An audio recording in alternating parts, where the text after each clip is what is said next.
Hey guys, in today's video I'm going to show you how to fix Realme 14T is not charging. So let's start the video. First of all, check your charger and cable works properly or not. If it doesn't work properly, then update a new one charger or cable. After update a new one charger or cable, then open your settings.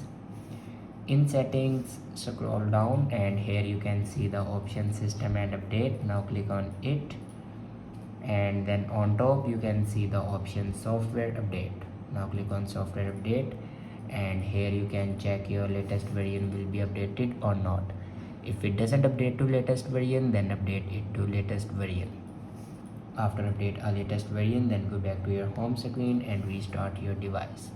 For restart your device, press and hold power button and then swipe up to restart your device.